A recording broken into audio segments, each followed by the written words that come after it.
Assalamualaikum warahmatullahi wabarakatuh. Kami dari kelompok I akan mempresentasikan tentang gas kromatografi dan mass spektroskopi atau GCMS. Di kelompok I terdapat Ahmad Farhan, Anita Firdaus, Filza Kamilia Hafsyari, ada saya sendiri, Mala Halim Khalif Rahmat Omar Haris, dan ada Nada Jinan. Next. Untuk outline presentasi hari ini, pertama kita akan menjelaskan pengertian dan sejarah kromatografi, kemudian ada prinsip dasar kromatografi, kemudian ada kromatografi gas, cara kerja gas kromatografi dan mass spektrometri, dan kelebihan dan kekurangan masing-masing alat. Silahkan. Dimulai dari materi pertama, yaitu pengertian dan sejarah kromatografi. Next.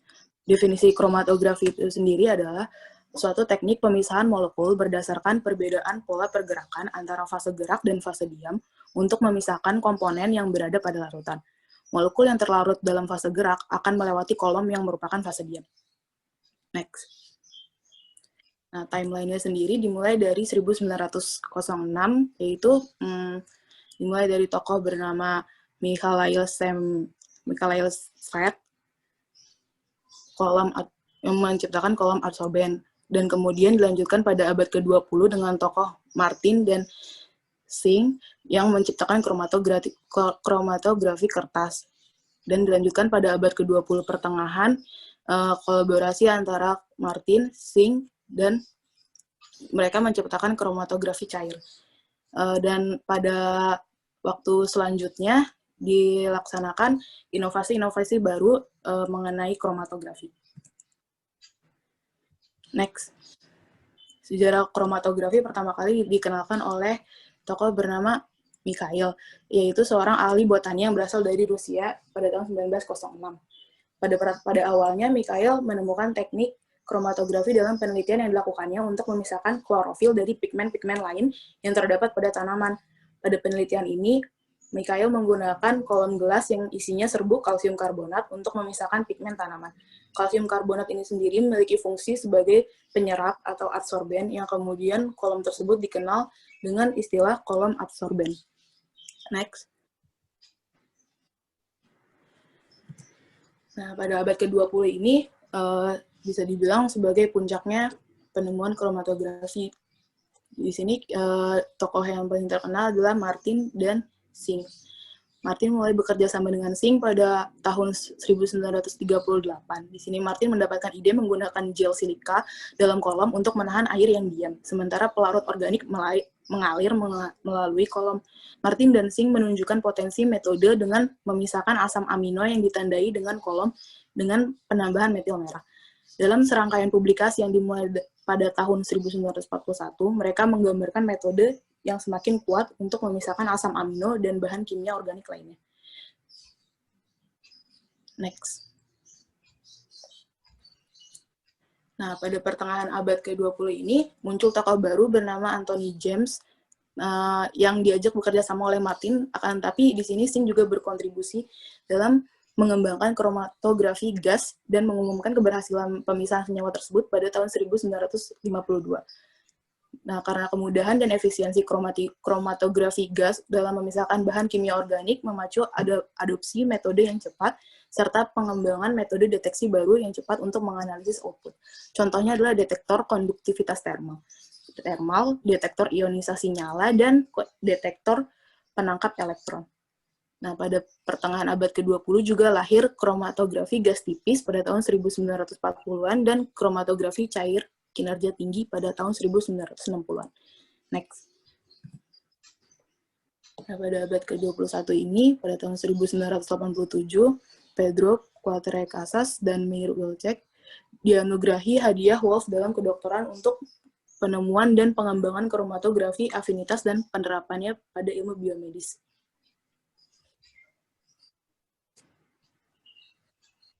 Nah, selanjutnya adalah prinsip dasar kromatografi. Prinsip dasar kromatografi yaitu metode pemisahan suatu senyawa yang didasarkan atas migrasi diferensial komponen zat di antara dua fasa, yaitu fasa diam yang merupakan fasa stasioner, dan fasa gerak, yaitu fasa mobile.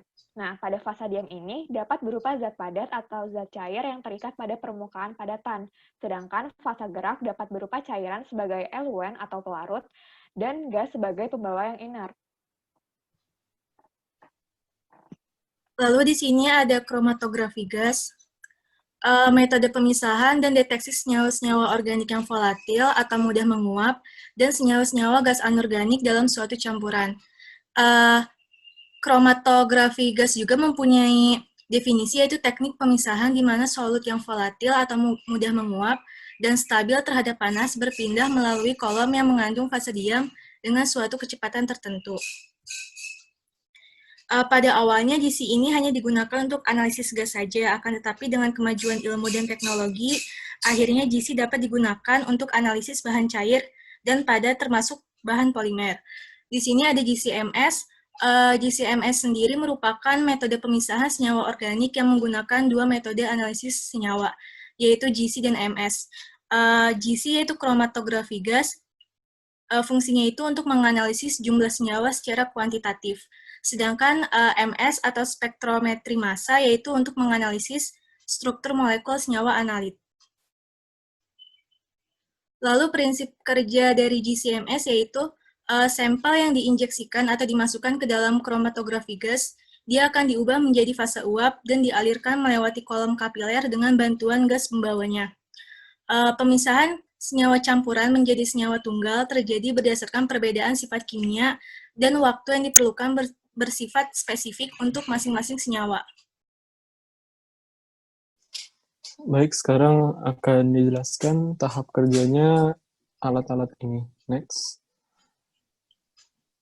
Untuk gas kromatografi, terdapat bagian-bagian, yaitu pertama ada port pemasukan yang dipanaskan, kemudian ada oven, dan yang ketiga ada kolom kapiler dari silika yang pada dasarnya adalah tabung kaca yang melingkar. Bagian ini dinamakan stationary phase. Untuk tahap pertamanya, kita mempersiapkan sampel, di mana sampel yang digunakan akan dilarutkan dalam pelarut lalu dimasukkan ke dalam port masuk.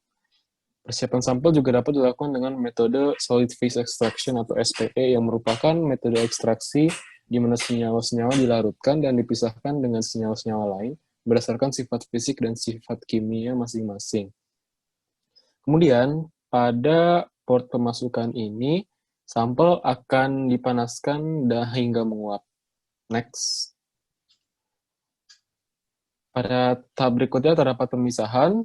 Jadi pada tahap ini terdapat gas mulia yang berperan sebagai mobile phase. Gas ini mengangkat sampel dalam tabung. Setiap zat dalam fase ini akan berinteraksi dengan cara yang berbeda dengan stationary phase berdasarkan sifat kimia masing-masing. Ya, interaksi yang berbeda ini menyebabkan kecepatan yang berbeda pada tabung, sehingga dapat terpisah. Lalu pada tahap terakhir, zat-zat yang sudah terpisah akan meninggalkan tabung secara berurutan karena perbedaan kecepatan masing-masing. Kemudian mereka akan memasuki mass spectrometer. Alat ini yang mendeteksi waktu yang diperlukan zat selama dalam tabung yang dinamakan waktu retensi. Kemudian GC akan menghasilkan grafik yang disebut kromatogram, di mana setiap zat yang dipisahkan diwakili oleh sebuah puncak. Jumlah puncak menunjukkan jumlah senyawa yang terpisah dalam sampel. Posisi setiap puncak menunjukkan waktu retensi untuk setiap senyawa. Next. Oke, sekarang untuk MS. MS itu digunakan sebagai detektor pada tahap 4. MS akan memecah setiap senyawa terpisah yang berasal dari GC menjadi fragmen-fragmen yang terionisasi. Untuk tahap pertamanya, dipancarkan sinar katoda berenergi tinggi ke molekul sampel untuk menghasilkan partikel atau ion yang bermuatan listrik.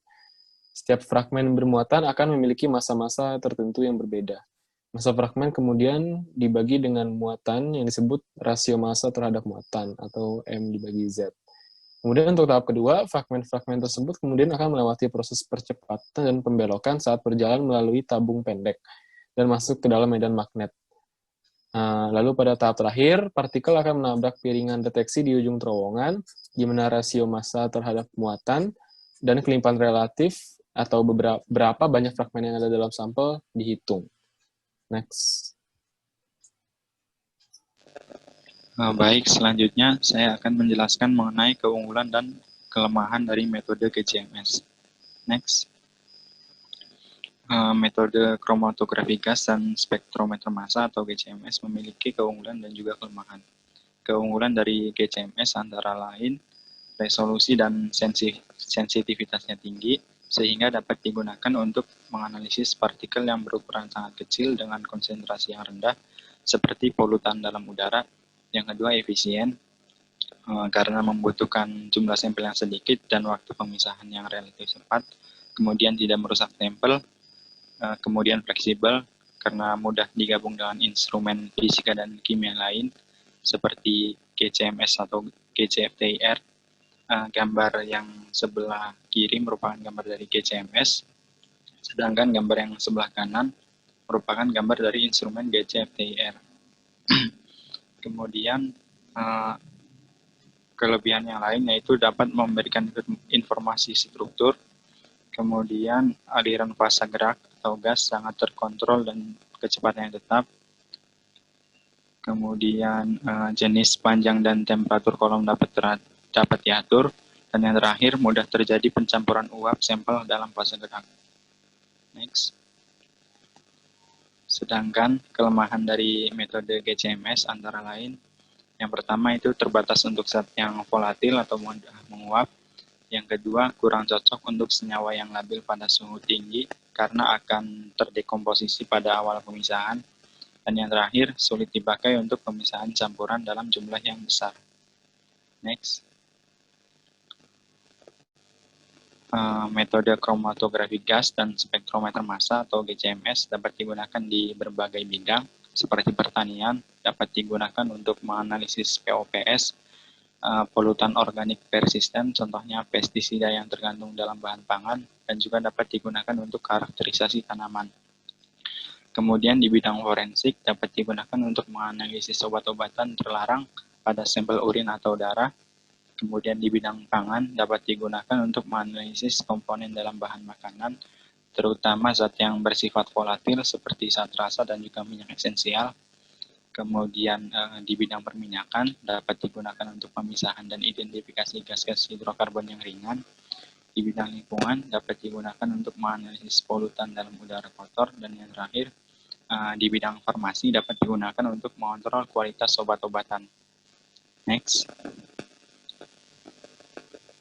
Kemudian kesimpulan yang dapat diambil dari metode kromatografi gas dan spektrometri massa yaitu metode GCMS merupakan metode pemisahan senyawa organik yang menggabungkan dua metode analisis, yaitu kromatografi gas dan spektrometri massa. Gabungan GC dan MS dapat menghasilkan data yang lebih akurat untuk mengidentifikasi senyawa yang dilengkapi dengan struktur molekulnya. Nah, metode GCMS ini dapat diaplikasikan di berbagai bidang seperti pertanian, forensik, farmasi, dan lainnya. Next. Berikut merupakan referensi yang kelompok kami ambil. Next. Sekian dan terima kasih.